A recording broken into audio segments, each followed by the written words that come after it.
বলেছে।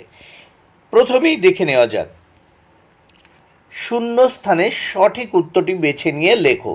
দেখো, দুটো প্রশ্নের উত্তর করতে হবে 1 মার্ক, প্রত্যেকটি প্রশ্নের উত্তর 1-এর অর্ধেক করে।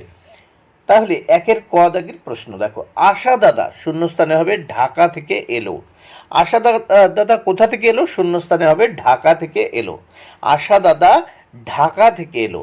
খ দাগে, বামি মাটি দিয়ে ঘটি মাজে। বামি মাটি দিয়ে ঘটি মাজে।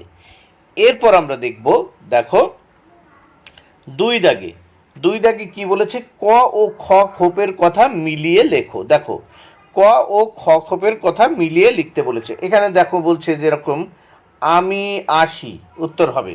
তারপর দেখো রমা আঁকে। তারপর দেখো বাঁশি বাজছে।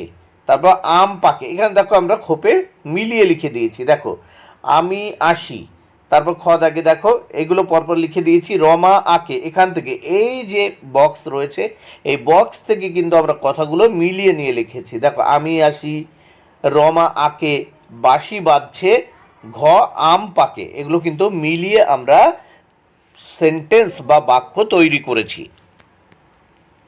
এরপর আমরা 3 দাগে দেখব। দেখো 3 দাগে কি বলেছে? সি দ্য পিকচার, নিচে এই ছবিগুলো দেখো।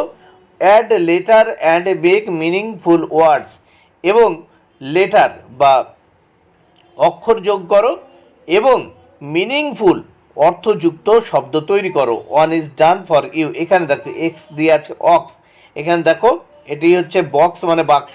তারপর দেখো ব্রাশের ছবি দেওয়া রয়েছে, অলরেডি এখানে এইস, এখানে রাস রয়েছে। দেখো, ফলে আমরা এর আগে কি করেছি? দেখো বি যোগ করেছি ব্রাশ। তারপর দেখো এখানে টি রয়েছে, এখানে অ্যাট আছে, তার মানে কি এর সঙ্গে আমরা যদি বি যোগ করি ব্যাট হয়ে যাচ্ছে। ঠিক আছে, তাহলে এখানে দেখো প্রত্যেকটা চিত্র দেওয়া আছে, বক্স, ব্রাশ, ব্যাট। এবার দেখে নেওয়া যাক পরের পাতা বা নেক্সট পাতা বা নেক্সট পৃষ্ঠা প্রশ্নের। এখানে দেখে নেওয়া যাক 4 দাগে রাইট দ্য বেঙ্গলি মিনিং। এখানে দেখো বেড, বেড মানে কি? বিছানা। বি দাগে আঙ্কেল মানে কাকা। 5 দাগে দেখো রাইট দ্য ইংলিশ মিনিং।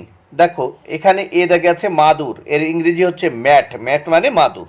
তারপর বি দাগে দেখো দরজা, এর ইংরেজি হচ্ছে ডোর, ডোর মানে দরজা।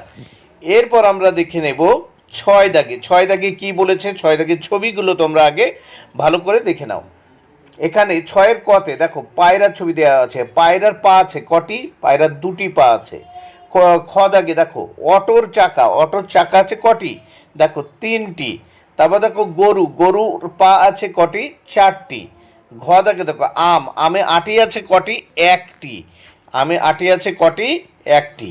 এরপর দেখে নাও 7 দাগে। 7 দাগে কি বলেছে? বিয়োগ করো, বিয়োগ করো। প্রথমে দেখো 7-এর ক দাগে এই 7-এর থেকে 7 বিয়োগ করা হলো, তাহলে তোমার 7-এর থেকে 7 চলে গেলে কত থাকে? 0। খ দাগে দেখো 4-এর থেকে 1 বিয়োগ করা হলো, তাহলে 4-এর থেকে 1 বাদ দিলে কত থাকে? 3।